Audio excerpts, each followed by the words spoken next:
it's me, Mrs. Curtis. I've got another book for you. It is The Best Nest by P.D. Eastman. Mr. Bird was happy. He was so happy he had to sing. This was Mr. Bird's song.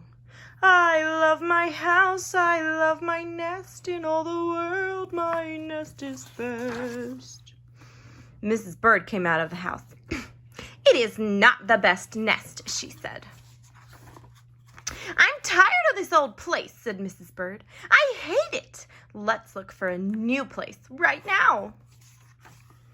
So they left the old place to look for a new one. This place looks nice, said Mr. Bird. Let's move in here. Ooh, a tree. But somebody had already moved in.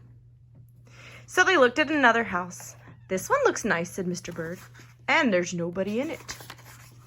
You're wrong, said Mrs. Bird. This house belongs to a foot.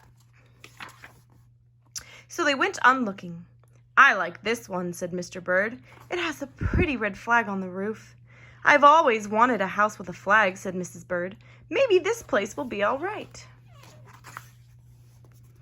But it was not all right. I guess I made a mistake, said Mr. Bird. You make too many mistakes, said Mrs. Bird. I'm going to pick the next house. And here it is, right here. They flew in. They looked around.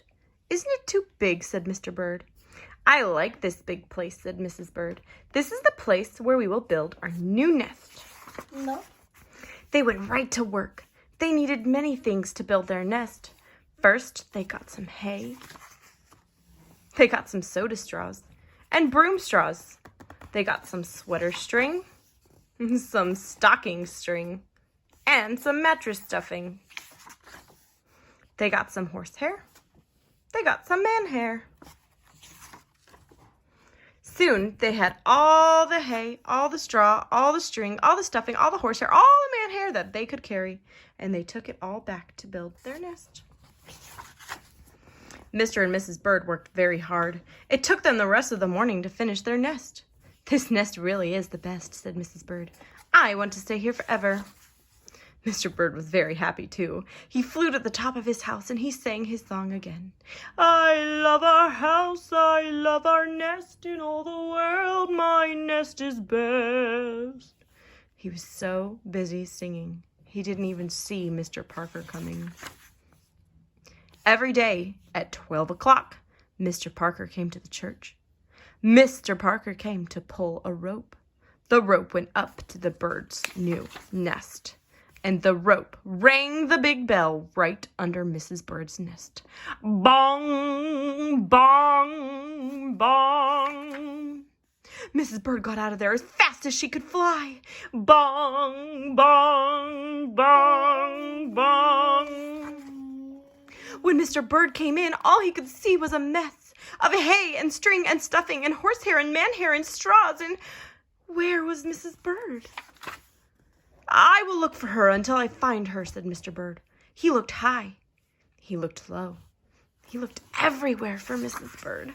And he looked down into a chimney, but Mrs. Bird wasn't there. He looked down into a water barrel, but Mrs. Bird wasn't there. Then he saw a big fat cat. There was a big fat smile on the fat cat's face. There were pretty brown feathers near the fat cat's mouth. Mr. Bird began to cry. Oh dear, he cried. This fat cat has eaten my Mrs. Bird. Mr. Bird flew off. I'll never see Mrs. Bird again, he cried. It was getting dark. It began to rain. It rained harder and harder, and Mr. Bird could not see where he was going. Crash! Mr. Bird bumped into something. It was his old house, that old house that Mrs. Bird hated. I'll just go inside, said Mr. Bird. I'll rest here until the rain stops. Mr. Bird went in, and there was Mrs. Bird sitting there singing, I love my house, I love my nest, in all the world my nest is best. You? Here? said Mr. Bird. "I thought you hated this old nest."